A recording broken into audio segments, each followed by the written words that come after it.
STL binary search hazır binary search funksiyasıdır ki, parametrləri sıralı bir massivdə götürürsünüz və yaxud da vektorda götürə bilərsiniz. Başlanğıc və sonda axtarmaq istədiyiniz ədədin orada olub olmadığını bildirir, amma binary search-ə axtarır bu. Bunun linear search versiyası da var. Məsələn, adi bir dənə find funksiyasını çağırsaq, bu linear search-dir. Çünki find funksiyası gedir bir-bir axtarır, amma binary search funksiyası bizim daha əvvəl qurduğumuz, baxın, bu alqoritmdən işləyir. Amma bunun bir tərəfi, yəni çatışmayan tərəfi odur ki, bu onun yerini tapmır. Sadəcə orada olub olmadığını bildirir bizə. Yəni həmin element orada varsa true qaytarır, yoxdursa false qaytarır. Və burada bizim tapşırıqlarda F sualı ki var idi. Biz dedik ki, hə bunun orada olub olmadığı demişdik. Əslində bunu biz belə eləyə bilərdik. Bax bunu buradan silərdik. Biz belə bir şey eləyə bilərdik. Deyə bilərdik ki, if binary search, baxın, binary search massivin əvvəli və sonuna qədər nəyə axtarsın? X. Əgər true-dursa, yəni true olanda biz yazmırıq. Yəni bunu elə bütövlə saxlaya bilərsiniz. Bu true deməkdir C++-da. Onda çıxışa yes versin. Əks halda no versin. Çünki bu məsələdə həmin elementin siyahıda olub olmadığı bizə lazım. Sadəcə olub olmadığı lazımdır. Ona görə biz true false-dan da bunu işləyə bilərik. Yəni hazır STL, yəni standart template library deyirik də, yəni hazır kitabxanada olan binary search funksiyasını tətbiq edə bilərik bura.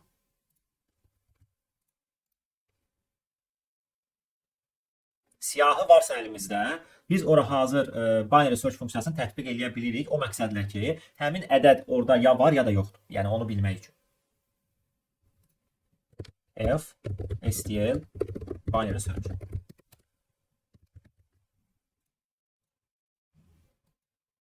İndi mövzumuzun davamında lower bound, upper bound funksiyalarından danışacağıq biz. Lower bound, upper bound nədir? Deməli, bəzən olur ki, biz istəyirik ki, siyahıda hər hansı bir ədədə ən yaxın ədədi tapaq. Bəzən bizə belə hallar lazım olur. Və bunun üçün də biz istifadə edirik lower bound, upper bound. Bu funksiyalar binary search-ın alt funksiyalardır. Yəni bunlar da binary search-lə işləyir. Lower bound-un şərti, məsələn, biz çağırsaq ki, lower bound 7-ni axtar. Bu 7-dən böyük bərabər olan ilk rast gəlinən ədədi tapır. 7-dən böyük bərabər olan ilk rast gəlinən ədəd siyahıda, soldan sağa doğru 7-nin özüdür. İlk gələn 7-dir.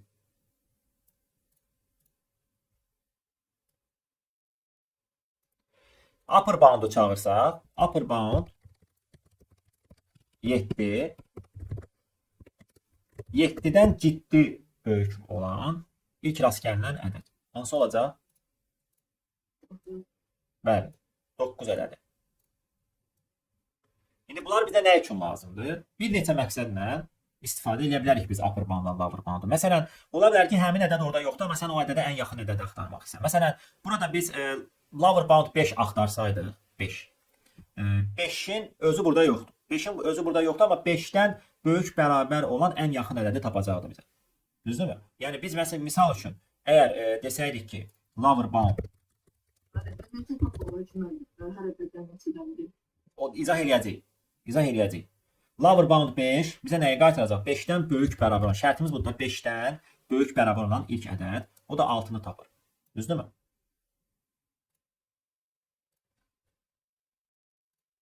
Gəlirik, göstərək bunu. Bu ilk gələn 6 ədədi. Upper bound-u da axtarsaydıq biz 5 üçün. 5 burada olmadığı üçün ciddi böyük olan elə yenə 6-nı tapacaqdır. Yəni lower bound-dan upper bound-un fərqi nədir?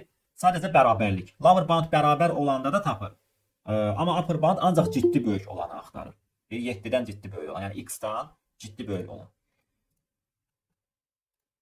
İndi biz davam eləsək, burada lower bound-dan upper bound-un arasındakı fərqi nə kimi istifadə edə bilərik? Gəlin ona baxaq. Lower bound-dan upper bound arasındakı fərq əslində çəksək, məsələn, 7-lərə baxaq da, 7-nin lower bound-dan 7-nin upper bound arasındakı fərqi götürsək, biz bu ədədlərin sayını tapırıq əslində. Bax, bu intervaldakı fərq, elə bilin ki, upper bound-dan lower bound-u çıxırıq, hansı ki, üzərinə bir gəlmirik. Niyə görə 1 gəlmirik? Çünki upper bound 7-nin özünə bərabər olan ədədi tapmır. 7-dən ciddi böyük olanı tapır. Amma lower bound 7-nin özündə tapdığı üçün deməli 7 cavaba daxildir. Biz bu pointeri çıxsaq, bunlar arasındakı məsafəni götürmüş oluruq. Bunlar yaddaşdakı 2 pointer arasındakı məsafədir. Yəni biz desək ki, tutaq ki, bu L-dir. Və ya da low adını qoyaq buna qısa olaraq. Buna da up adını qoyaq məsələn. Biz desək ki, up çıxılsın low, bu dəyərləri çıxmır. Bu adresləri çıxır. Çünki bizə lower bound-dan upper bound pointer qaytarır. Yəni həmin elementin yerləşdiyi adresi qaytarır. Və biz də bu adresləri bir-birindən çıxanda əslində ədədin siyahıdakı sayını verir bizə. Ədədin siyahıdakı sayını. Niyə görə? Çünki baxın buradan bu adresdən. Bu adresi çıxsaq, bu adresin arasındakı 7-lərin sayını verir. Yəni həmin məsafə əslində 7-lərin sayı. Və yaxud da başqa cür də istifadə edə bilərik biz. Əgər bu adresdən başlanğıcı çıxsaydıq biz, bunun indeksini tapardıq. Məsafə bizə indeks olaraq istifadə oluna bilərdi. Yəni massivin əvvəlini çıxsaydı. Məsələn, buradakı nümunələrə baxsanız, baxın, məsələn, lower bound 7-dən m-i çıxmışıq. M əslində massivin əvvəlidir. M plus n massivin sonudur, A plus n. A massivin əvvəlidir. Baxın, massivin əvvəli A-dır, massivin sonu A plus n-dir. Deməli, biz massivin hansısa adresindən massivin əvvəlini çıxsaq, həmin bu məsafəni alırıq mı? Bu məsafə də bizə nəyi verəcək? İndeks olaraq 5-i verəcək. Yəni, məsafənin uzunluğu ilə indeks olaraq götürülə bilər. Upper bound 7-dən massivin əvvəlini çıxartsaq, biz həmin elementin indeksini də götürə bilirik. Deməli, bu funksiyalar hansı kitabların içərisindədir? alqoritm kitabxanası var da bizdə bunların içində. Include. Alqoritm kitabxanası. Bunlar hazır STL funksiyalardır. Biz bunlardan tez-tez istifadə edirik. Çünki həm qısa olur, yəni kodumuzu qısaldır, həm də yazılışı rahatdır, sadədir, yəni anlaşılandır, belə deyək. Alqoritm kitabxanasında bir çox əslində funksiya var. Biz bunları elə keçdikcə istifadə edirik, onsuz da həmin kitabxanadan. İndi bizim burada gəlin bəzi hissələrə biraz da dəqiq aydınlıq gətirək. Bizim ümumiyyətlə verilən hər hansı bir massiv idi burada. Məsələn, x verilir. X-in tutaq ki, biz axtarmaq istəyirik lower boundunu. Məsələn, biz x-in lower boundunu çıxışa verəndə əslində bu adres qaytarır deyə biz bunu bu şəkildə çıxışa verə bilmərik. A plus n x çağıracaqsan. Bunun qiymətini məsələn çıxışa verə bilərsən. Qarşısına asterisk işarəsini qoymaqla. Məsələn, gəlin baxaq. Tutaq ki, bizdə olsun 5 dənə ədəd. Sorğuların da sayı olsun məsələn elə 5 dənə. Məsələn 1, 3, 5, məsələn 8. 5 dənə ədəd sıralı şəkildə daxil elədik. Məsələn biz 3-ün upper boundunu vermək istəyirik, lower boundunu vermək istəyirik. Baxın burada. 3-ün lower boundu qiymət olaraq nə verəcək bizə? 3-ün özü. Çünki varaq orada bərabərlik olduğu üçün 3-ün özünü verir. Amma məsələn mən 4-ün lower boundunu axtarsaydım, 4-dən böyük bərabər olan ilk gələn ədəd hansıdır? 5. Görürsünüz, baxın 5-i verir. Bu bizə hansı üstünlükləri gətirir? Yəni həmin ədəd orada olmasa da ona ən yaxın ədədi tapa bilirsən. Soldan və yaxud da sağdan. İndi burada məsələn biz 5 yazsaq yenə 5-in özünü verəcək. Məsələn 6 yazsaq 8-i verəcək. Amma elə bir ədəd ola bilər ki, ümumiyyətlə orada tapılmasın onun lower boundu. Düzdürmü? Məsələn mən bura 9 yazsam, bunun lower boundu tapılmır. İndi bu 0 qaytarır, əslində bu end-i qaytarır bizə. End dediyimiz, yəni gedir 8-dən sonra gələn vakant yer var, end. Həmin hissəni qaytarır. Yəni biz əslində həmin ədəd orada olmayanda onun həmin pointeri çıxışa verə bilmərik. Çünki olmayan bir elementi çıxışa veririk. Yəni buna diqqət etməliyik. Onu da if-lə yoxlaya bilərsiniz. Məsələn, şərt verə bilərsən ki, əgər biz lower boundu bir dənə dəyişəndə saxlasaydıq a plus nx, biz yoxlaya bilərik ki, lower massivin sonuna bərabərdirsə, məsələn a plus n-ə bərabərdirsə, onda deyə bilərdin ki, not found. Bir dənə belə bir şərt verə bilərdin. Else elə bunun özünü verə bilərdin. Yəni bu nə üçün önəmlidir bizə? Çünki ola bilər ki, o gedib onu tapa bilmir. Yoxdur da, yəni daha doğrusu. Onun lower boundu yoxdur, upper boundu yoxdur. Həmin ədədi gedib orada yoxdur. Olmayan bir şeyi biz çıxışa verə bilmərik. İndi məsələni gətiririk biz indeks hissəsinə. İndeks hissəsi o idi ki, biz lowerdan özündən massivin əvvəlini çıxartsaq, indeksini tapırıq həmin ədədin. Orada neçənci yerdə olduğunu. Məsələn, biz indi bu proqramı run eləsək, bayaqki kimi 5 dənə sorğu verək. 1, 3, 5, 5, məsələn 8. Biz 3-ün lower boundu neçənci ədəd idi bayaq? 3 ədəd idi. 3 ədədi neçənci indeksdədir? İkinci. Massivin indeksi olaraq. Bəli, sıfırdan nömrələnir. Yəni, bu bilirsiniz necə işləyir. Elə bilin ki, siz buradasınız, pointer buradadır. Pointerdan əvvəli çıxanda massivin əvvəlini. Həmin məsafəni götürsən, o məsafədə elə indeksi əvəz eləyə bilir. Məsafədir. Əslində bu bir məsafədir. Sadəcə indeks olaraq istifadə edə bilirik biz onu. Məsələn, 5-in desək, verəcək 2. Məsələn, 6 desən, gedəcək 8-i tapacaq lower boundu. Bu verəcək 4. Yəni, bu şəkildə işləyəcək. Məsələn, 8 elə 4-ün özünü verəcək. 9 not bound verəcək. Çünki gedir n-də düşür bu. Yoxdur, 9-un lower boundu yoxdur. İndi biz indeksi də tapa bilirik əslində. Bunlar arasındakı fərqi də tapa bilirik. Onda belə çıxır ki, bizim növbəti tapşırığımızda G sualında. G sualında bizə əvvəlki sualdan fərqli olaraq soruşur ki, həmin ədəddən orada neçə dənədir? Sayın verin.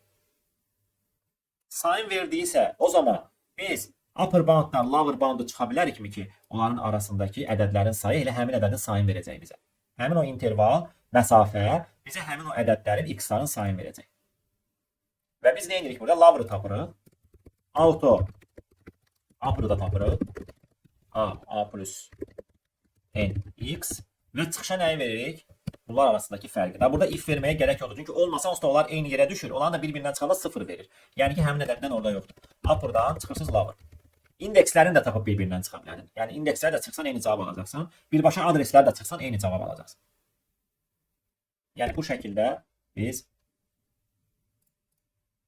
bu məsələni həll edə bilərik. 1, 1, 2, 0, 0. Və bu da binary search ilə işləyir. Niyə görə? Çünki ümumiyyətlə bunun işləmə alqoritmi belədir. Bu tutaq ki, hər hansı bir dənə ədədi tapırsa. Bu deyir ki, məsələn, sən x-in lower boundunu axtarsan, x-i tapırsan, deyirsən ki, x-i tapmısansa, get solda yenə x axtar. Yəni, binary search-ü sola doğru aparsan. Upper bound isə sağa doğru aparsan binary search-ü hər ədədi tapanda. Çünki onun gedib ən sağdakı indeksini istəyirsən tapasan, o birisindən ən soldakı indeksini tapasan. Yəni, bunu binary search üzərində kiçik modifikasiyalar eləməklə özümüz də upper bound, lower boundu qura bilərdik. Bu niyə açılmadı? İndi gəlirik, burada əsas məsələlərimiz vardı. Məsələn, buna oxşar məsələ, bundan sonra gələn, məsələn, Qarabağ kəndləri məsələsində eyni şəkildə həll edə bilərsiniz. Çünki burada da say istəyir. Sadəcə, burada massiv sıralı deyil. Sıralı deyilsə, biz upper bound, lower boundu tətbiq edə bilərikmi? Və yaxud da binary search tətbiq edə bilərikmi? Tətbiq etmək üçün nə etməliyik biz? Bəli, sıralamalıyıq. Yəni, sort eləyəndən sonra biz bunu tətbiq edə bilərik. Yoxsa o düzgün işləməyəcək. Çünki lower bound, upper bound, binary search funksiyaları bizdə hamısı sıralı strukturlarda tətbiq olunur. Sıralı strukturlarda işləyə bilər.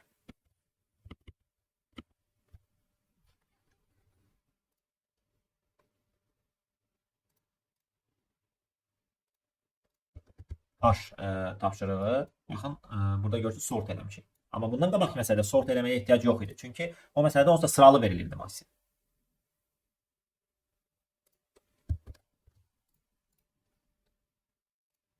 H məsələsi lower bound. Həmçinin G məsələsi də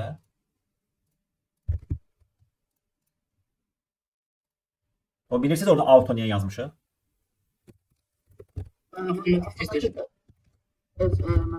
Yəni o adresi, pointer'a referans dəyər olduğu üçün, referans dəyişən olduğu üçün, yəni hər hansı bir qiymət saxlamır o.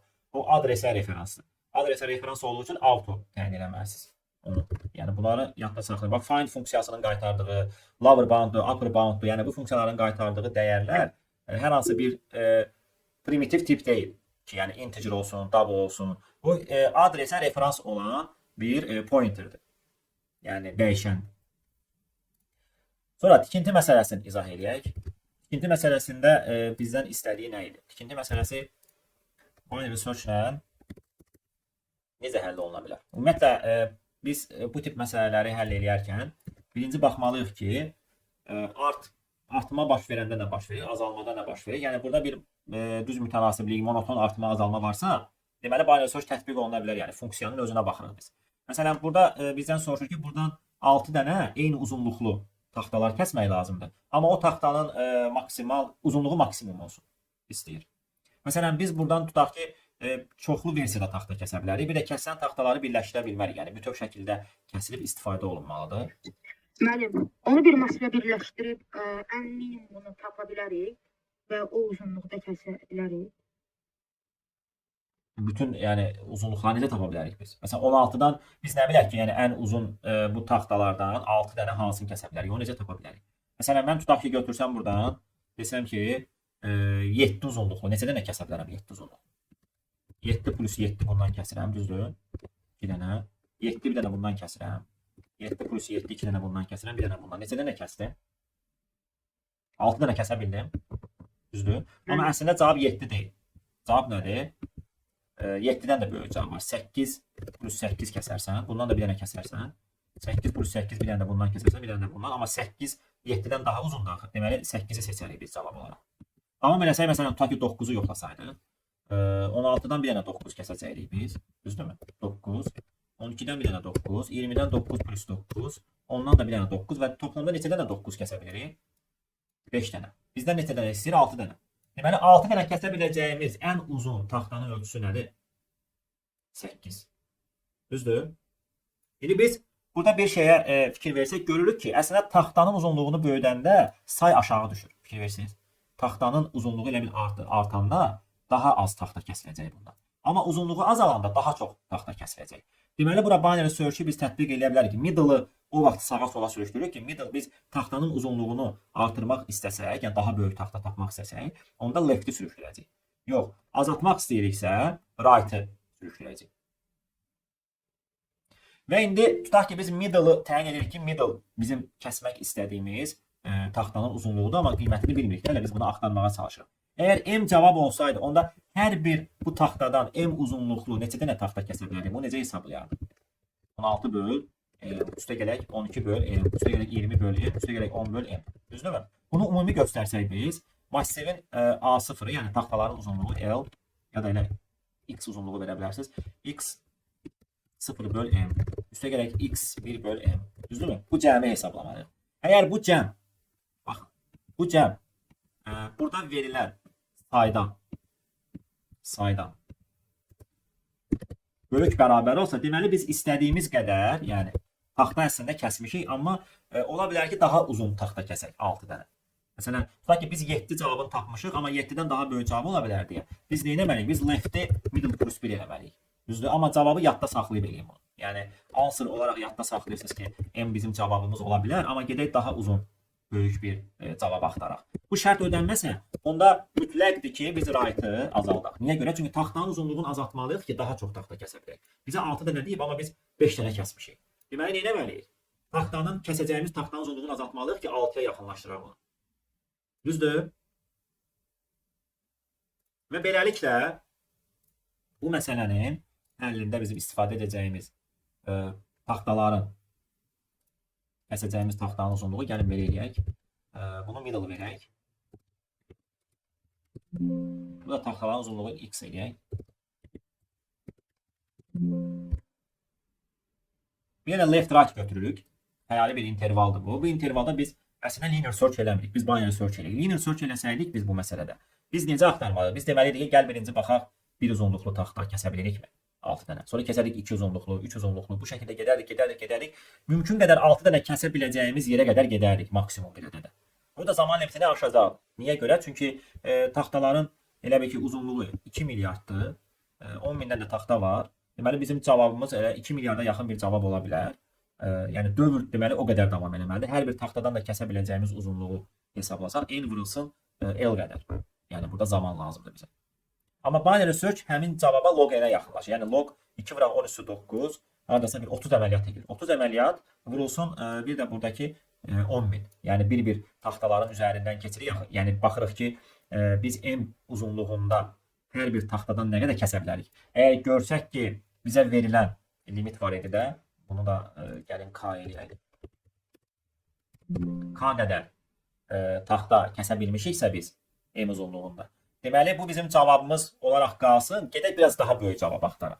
Məsələn, 7 uzunluqlu 6 dənə kəsmirsən, amma sən bilməlisən ki, bəlkə 7-dən də böyük cavab var. Deməli, binary search-ü sağa çəkirsən, daha böyük taxta uzunluğunu yoxlayırsan cavab olaraq. Və o vaxta qədər davam edirsən ki, mümkün qədər ən böyük taxtaya gəlir. Left kiçik bərabədir right şərtini qoyuruq bura. Bizim də onsuz da L bərabədir 1, right bərabədir 2 milyard arasında 100% cavabımız var. Çünki orada taxtaların maksimal uzunluğu 2 milyarddır. Deməli, bizim kəsəcəyimiz taxta 2 milyarddan böyük ola bilməz. Düzdürmü? Yəni, ən uzun taxta 2 milyarddırsa, ondan böyük taxta kəsə bilmərik biz. Ona görə intervalı 1 ilə 2 milyard arasında axtarış edə bilərik. Bunu test edək.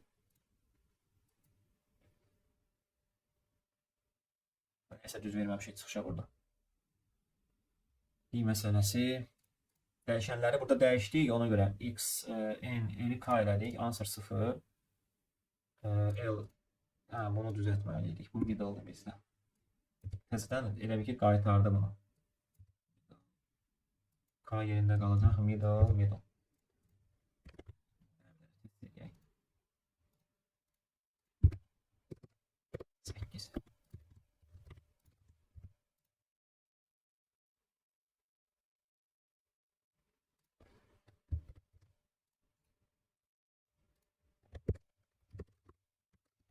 Binary search on the answer da bu yəni. Yəni cavab alırsan, o cavabın şərti ödədiyini yoxlayırsan. Şərti ödəyirsən, cavabı yadda saxlayırsan, sonra gedib daha da böyük cavab axtarırsan. Yəni məsələdə indi bizə maksimum istəyir deyə daha böyüyünü axtarır. Elə məsələ ola bilər ki, bizdə minimum istəsin, onda daha kiçiyini axtaracaq. Sonra burada diplomlar məsələsini izah eləmişdikmi biz? Bunu izah eləmişik. Düzdürmü? Burada qalıb İzah eləmişdik onu biz. Bu məsələni, diplomlar məsələsini məncə izah eləmişik keçən dərsdə. Baxın, burada bir şey deyim sizə. Bax, tikinti məsələnin ilə L məsələsi eynidir. Sonra burada mutantlar, gen mühəndisliyi, upper bound, lower boundla həll edəcəksiniz. Bu məsələlər sadədir. Burada bir də maraqlı məsələ, J məsələsi deyir ki, AB intervalında neçə dənə 2 üstü x vuraq 3 üstü y şəklində ədəd var. AB intervalında neçə dənə. Biz bu məsələni əslində iki cür eləyə bilərik. Həm riyazi tərəfi var bu məsələni, riyazi yolla da eləyə bilərik. Həm də binary search-lə də eləyə bilərik. Binary search-lə də eləmək üçün biz gərək ki, bu ədədlərin hamısını əvvəlcədən bir dənə siyahıya yığaq. Yəni 10 üstü 18-ə qədər olan bütün bu ədədləri yığmaq çətin bir şey deyil. Çünki 10 üstü 18-ə qədər x-in maksimal qüvvəti nə qədərdir? Hardasa 59-a qədər gedər də x. 2 üstü 59. Y də hardasa 40-45-ə qədər getsə kifayət edir. Deməli, biz burada bütün mümkün x, y-in qiymətlərindən ədədləri tapıb bir dənə listə yığa bilərik, vektora yığa bilərik. Məsələn, gəlin nümunəsinə baxaq bunu. 2 üstü x vuraq 3 üstü y şəklində ədədləri yığsaq, ilk ədədimiz nə olardı? 1. Düzdürmü? İlk ədədimiz 1-dir. Sonra hansı ədəd gəlir? 2-nin özü, 3-ün özü. Düzdürmü? 2 üstü x vuraq 3 üstü y. Burada x-dən y-in 0 qiymətləri də ola bilər. Yəni x böyük bərabərdir 0-dan, y böyük bərabərdir 0 icazə verir. Sonra 4-ün özü şərtini ödəyəcək. 5 ödəyəcəkmi şərti? Ödəməyəcək. Sonra 6 gələcək deməli. Davam eləsək 7 də ödəməyəcək. 8 amma ödəyəcək 2 üstü 3-dür. 2 üstü 3 vur 3 üstü 0. 9 da ödəyəcək. 3 üstü 2-dir. 6 necə ödəyir müəllim? 2 üstü 1 vur 3 üstü 1. 6. 9, 10 ödəməyəcək. 11 ödəməyəcək. 12 ödəyəcək. Düzdürmü?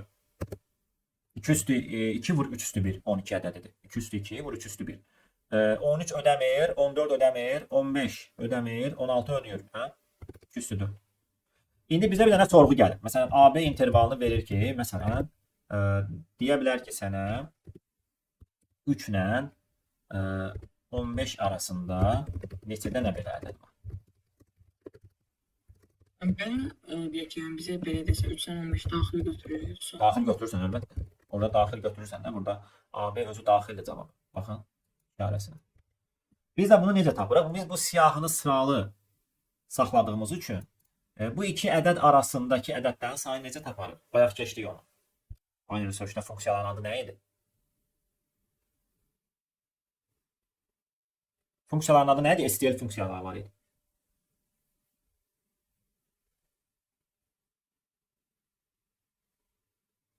Funksiyaların adı nə idi keçdiyimiz? Lower bound, upper bound. Lower bound, upper bound. Bəli, biz burada 3 ilə 15 arasında yerləşə bilən ədədləri lower bound, upper bounddan tapa bilərik. Yəni 15-in upper boundunu tapacaqsan. 15-in upper boundu bizə nə verəcək? 15-in upper boundu. 16-nı verməyəcək. Aynen. 16-nı verəcək. Ha, 15-in upper boundu. 3-ün lower boundu nəyi verəcək? Elə 3-ün özün. Düzdür? 3-ün özündə mən bundan bunu çıxsam, bunun upper boundu, bu lower boundu çıxsam, bu intervaldakı ədədlərin sayını tapa bilirəm. Bəli. Məsələ həll oldu. Yəni bir dənə buradakı əsas hissə bu ədədləri əvvəlcədən yığıb saxlamaq. Ədədləri əvvəlcədən yığıb saxlamaq üçün x-i maksimum 60-a qədər 2 üstə 60 fikirləş ki, 10 üstə 18 ədədinə qədər olan bir maksimal ədəddir. Y-i də 50 fikirləşsən, yəni 60 vuraq 50-yə biz onsuz da burada şərt verir ki, 10 üstə 18-i aşmasa bunu vektora yığaq bu ədədi. Çünki bizim oradakı məsələdə intervalımız 10 üstə 18-dən o tərəfə deyil. 10 üstə 18-ə qədər ola bilər maksimum. Və biz də bunu nəzərə alaraq deyirik ki, 10 üstə 18-i aşmırsa həmin ədədi vektora yerləşdirək özü long tipində. Burada power götürməyin üstünlüyü odur ki, overflow-nun qarşısını da alırıq da. Yəni power double saxlayır deyə bir-birinə vuranda bu ədədləri 10 üstə 18 ilə müqayisə edə bilir. Və vektora yığırıq. Biz burada ümumiyyətlə həmişə müxtəlif ədədlər yığırıq. Çünki 2-nin qüvvəti ilə 3-ün qüvvətinin kombinasiyaları eyni ədəd ola bilməz. Çünki 2 ilə 3 başqa-başqa sadə ədədlərdir. Sonra bunları sıralayırıq. Burada sıralamaqda məqsəd nədir? Niyə görə bunu sıraladıq biz? Vektoru. Niyə görə sıraladıq? Binary search və upper Bəli. Yəni binary search-ün upper bound, lower bound funksiyalarını ona tətbiq edə bilək deyə. Düzgün işləsin orada. Lower bound, lower upper bound. Bu da belə əsas məsələləri biz izah elədik. Mən deyərdim ki, yəni burada başqa sadə məsələlər qalıb. Yəni hansısa bir məsələn sign tapmaq, yəni oxşar məsələlər bayaq qeyd etdiyimiz kimi. Məsələn mutantlar məsələsində say istəyir. Gen mühəndisliyində ən böyük ortaq ədədi istəyir. Yəni oradan götürsən, burada binary search edirsən, tapan kimi dayandırırsan. Sal məsələsi ilə tikinti məsələsi eyni məsələ. Bu həlli buna göndərsən keçəcək. Diplomlar məsələsi PDF-də də var idi. Düzdürmü? Bəli. Bu qədər.